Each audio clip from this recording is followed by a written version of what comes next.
नमस्कार, मैं हूं शैलेंद्र सिंह और आप देख रहे हैं हमारा YouTube चैनल शब्द शैलेंद्र सिंह। आज हम बात करेंगे एक नैरेटिव की जो उत्तर प्रदेश के संबंध में गढ़ने की कोशिश कुछ राजनीतिक दलों और उनके इकोसिस्टम के द्वारा किया जा रहा है। ये विमर्श है उत्तर प्रदेश में ठाकुर बनाम यादव राज का। हालांकि जैसे ही ये लिस्ट आई, उस लिस्ट में तमाम ऐसे नाम थे जिनके नाम के आगे सिंह जरूर लिखा था, लेकिन वो असल में नकली सिंह थे। जब इस बात पर लोगों को पता चला, खुद लिखने वाले को पता चला, तो उन्होंने अपनी हेडिंग में संशोधन किया। संशोधन करते हुए उन्होंने ठाकुर राज की जगह सिंह राज किया। सिंह राज में उन्होंने एक लाइन और जोड़ी कि बहुत सारे सिंह भी इस राज में आगे बढ़ रहे हैं जिनके टाइटल सिंह लगे हुए हैं। यानी उन्होंने अपने इसी जो नैरेटिव सेट किया उसी में स्वीकार करते हैं कि जो लिस्ट उन्होंने जारी की है उस लिस्ट में सारे सिंह नहीं हैं, कुछ नकली सिंह भी हैं। अब सवाल ये उठता है कि आखिर ये नकली सिंह पैदा करने की ज़रूरत क्या पड़ी। इसकी ज़रूरत इसलिए पड़ी क्योंकि उत्तर प्रदेश में 2027 के जो विधानसभा चुनाव हैं वो बेहद महत्वपूर्ण है और इन्हीं चुनाव से तय होगा कि देश की राजनीति किस तरफ जाएगी। समाजवादी पार्टी ने लोकसभा चुनाव में जो सफलता हासिल की है, अब उसे लग रहा है कि अगर थोड़े प्रयास और किए जाएं, अगर उत्तर प्रदेश के मुख्यमंत्री योगी आदित्यनाथ के खिलाफ कोई ऐसा नैरेटिव बना दिया जाए जिससे कि वो आरोपों में घिर जाएं, तो उनको चुनाव हराना आसान है। पहले राजनीतिक आरोप लगाए समाजवादी पार्टी ने। समाजवादी पार्टी ने कहा कि उत्तर प्रदेश की पुलिस यादवों का इनकाउंटर कर रही है। यहाँ तक कि उन्होंने STF यानी स्पेशल टास्क फोर्स का नाम बदलकर स्पेशल ठाकुर फोर्स किया। इस पर जब उन्हें जवाब मिलने लगे, उन्होंने एक दूसरा आरोप भी लगाया कि जो चुनाव अधिकारी हैं वो जो नियुक्त किए जा रहे हैं वो जाति के आधार पर नियुक्त किए जा रहे हैं। अब इसी बात को खुद आम आदमी पार्टी के नेता संजय सिंह ने भी कहा। हालांकि संजय सिंह खुद ठाकुर हैं, उत्तर प्रदेश से आते हैं, लेकिन उन्होंने कहा कि उत्तर प्रदेश में ठाकुरों की सरकार है। यानी उनको लगता है कि अगर ठाकुरों की सरकार है तो संजय सिंह खुद भी प्रभावी होंगे। बात इतनी ही नहीं है, राजनीतिक आरोप अपनी जगह थे और लोगों को लग रहा था कि चूंकि नेता हैं, आपस में एक दूसरे के खिलाफ इस तरीके की टीका टिप्पणी करते रहते हैं, तो उनके लिए कोई बड़ा मुद्दा नहीं था। लेकिन इसमें जब इकोसिस्टम शामिल हुआ, यानी वो लोग जो समाजवादी पार्टी को समर्थन करते हैं, जो योगी आदित्यनाथ के विरोध में हैं, उन्होंने एक लिस्ट जारी की और उस लिस्ट में उन्होंने सारे वो नाम लिखे जिन अधिकारियों के नाम के आगे सिंह लिखा था और सभी को ठाकुर राज बताया। इस लिस्ट में तमाम ऐसे लोग हैं जो नकली हैं, जो नकली सिंह हैं, यानी जो नकली ठाकुर हैं। इस बात का जब उनको पता चला तो उन्होंने ठाकुर राज की जगह सिंह राज किया। लेकिन तब तक जातीय वैमनस्यता फैलाने के आरोप में लखनऊ पुलिस ने उनके खिलाफ मुकदमा दर्ज कर लिया था। आखिर जाति की इतनी परवाह क्यों हो रही है? असल में ये कोई कहानी आज की नहीं है। जब से देश आज़ाद हुआ तभी से जाति के खेमों में लोगों को बांटा गया।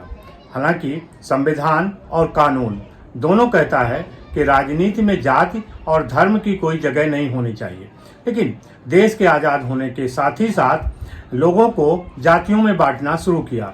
ये काम शुरू किया कांग्रेस की सरकार ने, जिसके पहले प्रधानमंत्री थे जवाहरलाल नेहरू। सबसे पहले SC और ST को आरक्षण देके अलग किया गया, उसके बाद फिर मुस्लिम वोट बैंक बनाया गया।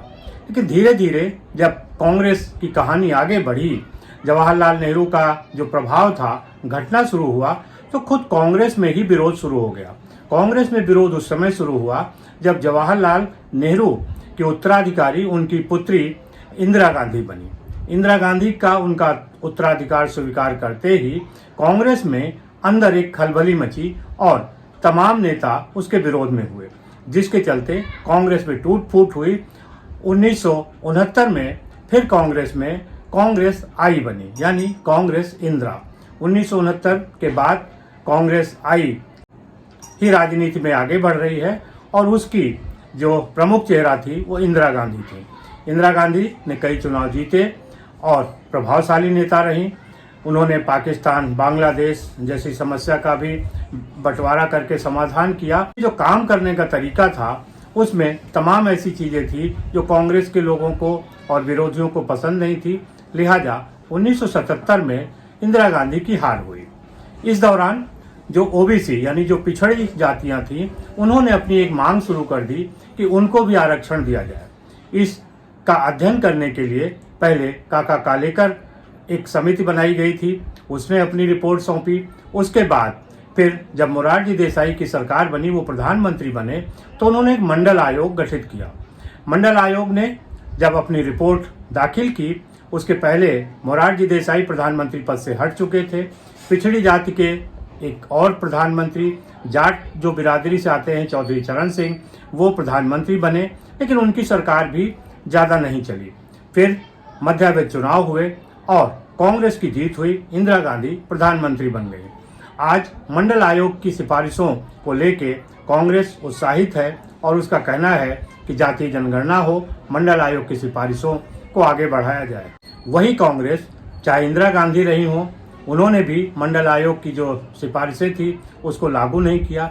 उसके बाद उनके बेटे राजीव गांधी प्रधानमंत्री बने, जिनके पास संसद का सबसे बड़ा ताकत थी, 400 के ऊपर सांसद थे, लेकिन उन्होंने भी मंडल आयोग कमीशन की रिपोर्ट को लागू नहीं किया। बावजूद इसके कि जब मुस्लिम समाज का दबाव पड़ा तो तलाक के एक मुद्दे में साहबानो केस में उन्होंने सुप्रीम कोर्ट के फैसले को संसद में जाके पलटा, लेकिन मंडल आयोग लागू करने का साहस वो भी नहीं दिखा पाए। मंडल आयोग लागू हुआ 1989 में और इसको लागू किया विश्वनाथ प्रताप सिंह ने। विश्वनाथ प्रताप सिंह ठाकुर जाति से आते हैं, उत्तर प्रदेश की एक रियासत के राजा थे। कांग्रेस के साथ उन्होंने 1967 से अपनी राजनीति शुरू की। 1980 में वो उत्तर प्रदेश के मुख्यमंत्री बने और जिस समय वो उत्तर प्रदेश के मुख्यमंत्री बने थे, उस समय उत्तर प्रदेश डाकुओं की समस्या से ग्रसित था, इसलिए एक दस्यु उन्मूलन का अभियान चला था। मुलायम सिंह यादव उस समय विपक्ष में थे, उनका कोई राजनीतिक बड़ा कद नहीं था, बावजूद इसके उन्होंने इसका विरोध किया। वो लोकदल में राजनीति कर रहे थे और वही बात जो आज अखिलेश यादव योगी आदित्यनाथ के ऊपर कह रहे हैं कि यादवों का इनकाउंटर हो रहा है, ठीक यही बात मुलायम सिंह यादव ने विश्वनाथ प्रताप सिंह को लेके कही थी। उसके बाद विश्वनाथ प्रताप सिंह केंद्र में गए, रक्षा मंत्री और वित्त मंत्री रहे। वहां से वो कांग्रेस से अलग हुए, भ्रष्टाचार के एक मुद्दे पर राजीव गांधी के खिलाफ हुए और पहले ऐसे नेता थे जो कांग्रेस से अलग होकर प्रधानमंत्री बने। लेकिन ये उनका दुर्भाग्य था कि उन्होंने जब प्रधानमंत्री बनने के बाद सबसे पहला काम किया, मंडल आयोग की सिफारिशों को लागू कर दिया। मंडल आयोग की सिफारिशों को लागू करने के बाद पिछड़ी जातियों को 27% का आरक्षण राजनीति, शिक्षण संस्थाओं, बाकी जगहों, नौकरियों में मिलने लगा। इसके बाद इस संबंध में जो अगला कदम उठाया वो अर्जुन सिंह ने उठाया। वो भी ठाकुर थे, मध्य प्रदेश के, और वो कांग्रेस सरकार में मंत्री थे जब बीपी नरसिम्हा राव प्रधानमंत्री थे। इस तरीके से अगर देखें तो मंडल आयोग की सारी सिफारिशें लागू करने का काम जिन दो आदमियों ने किया, उनमें पहले विश्वनाथ प्रताप सिंह थे और दूसरे अर्जुन सिंह। अब विश्वनाथ प्रताप सिंह ने मंडल आयोग की सिफारिशों को लागू तो कर दिया, लेकिन उनकी अपनी जात यानी जो ठाकुर बिरादरी थी उसका घोर विरोध उनको सहन करना पड़ा। नतीजा ये हुआ कि उनकी बिरादरी ने उनका साथ छोड़ दिया और जिन पिछड़ी जातियों के लिए उन्होंने मंडल आयोग की सिफारिशों को लागू किया था, उन्होंने भी उनको कोई तवज्जो नहीं दी।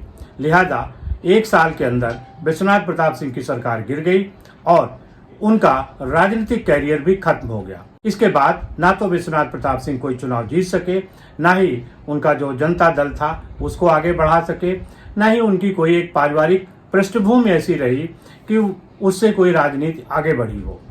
बावजूद इसके मंडल आयोग की जो ताकत थी उसको लेके उत्तर प्रदेश और बिहार में तमाम पिछड़ी जातियों के नेताओं ने अपना वर्चस्व बनाया, जिसमें मुलायम सिंह यादव और लालू प्रसाद यादव का नाम सबसे आगे है। भारतीय जनता पार्टी जो इस तरीके की जातीय राजनीति में नहीं थी, उसे भी उस दौर में अपनी पिछड़ी जाति के नेताओं को आगे लाना पड़ा। उत्तर प्रदेश में कल्याण सिंह मुख्यमंत्री बने और मध्य प्रदेश में उमा भारती।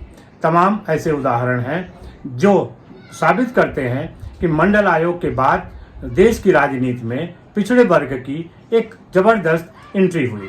बावजूद इसके विश्वनाथ प्रताप सिंह की ना तो उत्तर प्रदेश में कोई प्रतिमा है और ना ही बिहार में, ना ही मंडल को मानने वाले नेता विश्वनाथ प्रताप सिंह को कोई स्थान देते हैं।